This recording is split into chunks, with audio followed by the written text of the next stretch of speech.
ഓം ഗുങ്കുരിഭ്യോ നമ. ഓം നമോ ഭഗവതേ വാസുദേവായ. ഓം നമോ നാരായണായ. നാരായണീയം ദശകം 66, ശ്ലോകം 5-6. പീതാംബരം കരവിരാജിത ശംഖചക്രകൗമോദഗീ സരസിജം കരുണാസമുദ്രം രാധാസഹായമതിസുന്ദരമന്ദഹാസം പാദാലയേശമനിശം ഹൃദി ഭാവയാമി. ശ്ലോകം 5. ചന്ദ്രകരസ്യന്തലസൻ സുന്ദരയമുനാ തടാന്തവീദിഷു ഗോപീജനോത്തരീയൈൻ ആപാദിത സംസ്തരോന്നിഷീദസ്ത്വം. അന്വയം, അർത്ഥം.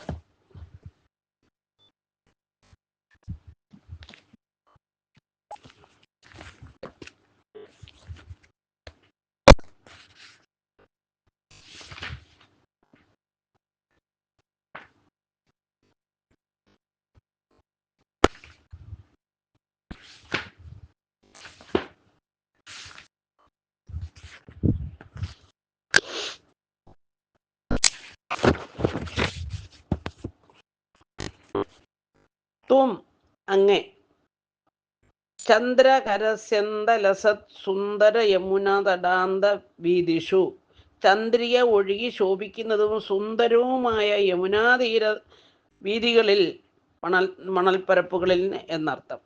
ഗോപീജനോത്തരീയൈ, ഗോപസ്ത്രീകളുടെ ഉത്തരീയങ്ങൾ കൊണ്ട് ആപാദിത സംസ്ഥര, ഇരിപ്പിടമുണ്ടാക്കി നിശീൻ ഇരുന്നു. ഹരിവും. സാരം: പ്രകാശമാനമായ ഭൂനിലാവ് പരന്ന യമുന നദീതട പ്രദേശങ്ങളിൽ ഭഗവാൻ ഗോപവനിതമാരുടെ ഉത്തരീയം കൊണ്ട് ആസനം നിർമ്മിച്ച് അവിടെയിരുന്നു. ഓം ഗുങ്കുരിഭ്യോ നമ. ഓം നമോ ഭഗവതേ വാസുദേവായ. ഓം നമോ നാരായണായ. സുമധുര നമ്മാലാപനൈഃ കരസംഗ്രഹണൈശ്ച ചുംബനോല്ലാസൈഃ ഗാഢാലിംഗന സംഗൈഃ ത്വം അങ്കനാലോകമാകുലീചകൃഷേ. അന്വയം, അർത്ഥം.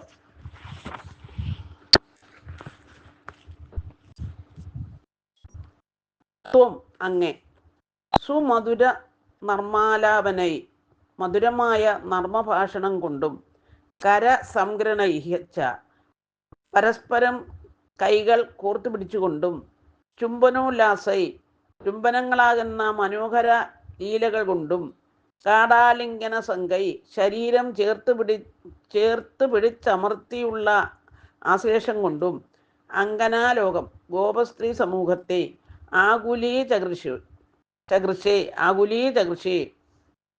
ആകുലരാക്കി തീർത്തു. ഹരി. സാരം: ശ്രുതിമധുരങ്ങളായ വിനോദ ഭാഷണങ്ങൾ കൊണ്ടും കരഗ്രഹണം കൊണ്ടും